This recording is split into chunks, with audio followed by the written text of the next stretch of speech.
देशमुख यांनी भाजपला रामराम केल्यानंतर शरद पवारांच्या भेटीला ते निघालेले आहेत।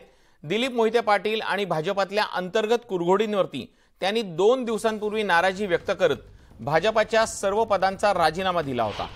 भाजपाकडून त्यांची नाराजी दूर करण्याचा प्रयत्न केला जात असल्याची माहिती समोर आलेली आहे। शिरूरमध्ये भाजपाला मोठा धक्का बसलेला होता। अतुल देशमुख हे शरद पवारांच्या भेटीला निघालेले आहेत।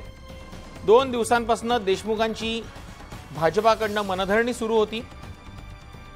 देशमुखांनी आपल्या सगळ्या पदांचा 2 दिवसापूर्वी राजीनामा सुद्धा दिलेला होता।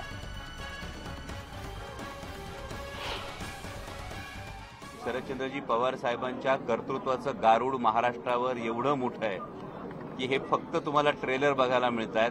पिक्चर मी अजूनही सांगतोय, पिक्चर अभी बाकी आहे। कारण आदरणीय पवार साहेबांच्या पाठीमागे शिवसेना पक्षप्रमुख उद्धवसाहेब ठाकरेंच्या पाठीमागे संपूर्ण महाराष्ट्र एकवटलाय आणि हे जे प्रवेश होत आहेत हे फक्त ट्रेलर आहेत। एका पाठोपाठ एक प्रत्येकाला ही भूमिका पटते। अधिक माहिती जाणून घेऊयात। आपले प्रतिनिधी रायचंद शिंदे आपल्यासोबत जोडले गेलेले आहेत। रायचंद, एकीकडे भाजपाचे ज्येष्ठ नेते भाजपाला सोडचिठ्ठी देऊन राष्ट्रवादीमध्ये प्रवेश करतायत, अतुल देशमुख शरद पवारांच्या भेटीला जात आहेत आणि दुसरीकडे अमोल कोल्हेंचं विधान, ये तो सिर्फ ट्रेलर आहे, पिक्चर अभी बाकी आहे। काय नेमकं कोल्हेंना सांगायचंय आणि काय डावपेच पवारांचे असू शकतात? नक्कीच तुषार सर, आपल्याला माहिती आहे मागच्या 8 दिवसापूर्वी शिरूर लोकसभा मतदारसंघातील जे भाजपचे कार्यकर्ते होते त्यांची एक समन्वय बैठक होती। चंद्रकांतदादा पाटील या बैठकीला उपस्थित होते। त्यामध्ये 4 नेते महत्वाचे त्याला अनुपस्थित होते। त्यातल्या जुन्नरच्या आशाताई बुचके, अतुल देशमुख, त्यानंतर भोसरीचे आमदार, अशा पद्धतीने 4 जण त्याला अनुपस्थित। त्यातला हा एक महत्वाचा चेहरा होता। आपल्याला माहिती आहे मागच्या खेड आळंदी विधानसभा मतदारसंघामध्ये 2 नंबरची मतं घेणारा हा नेता होता। याच मधून त्यांनी मोठी भाजपची ताकद उभारलेली होती। आपल्या उत्तर पुणे जिल्ह्यातल्या 2 महत्वाच्या नगर परिषदा भाजपच्या ताब्यात ठेवण्यामध्ये त्यांना यश आलेलं होतं।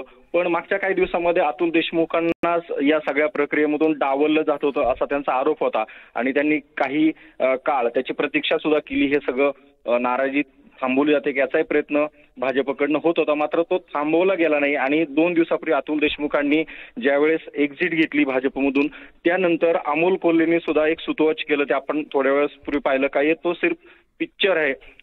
याचा अर्थच असा आहे का हे जे नाराज भाजपमधले आहेत त्यांना राष्ट्रवादीमध्ये घेऊन या सगळ्या शिरूर लोकसभा मतदारसंघाची मूड बांधणी करायची का? आणि अगदी खरं रायचंद, तुम्ही सांगताय त्या पद्धतीने सगळ्या नाराजांना हाताशी धरून शिरूर मतदारसंघाची मोडबांधणी करायची आणि तिथे महायुतीला धक्का देण्याचा डावपेच शरद पवारांचा नक्कीच असू शकतो।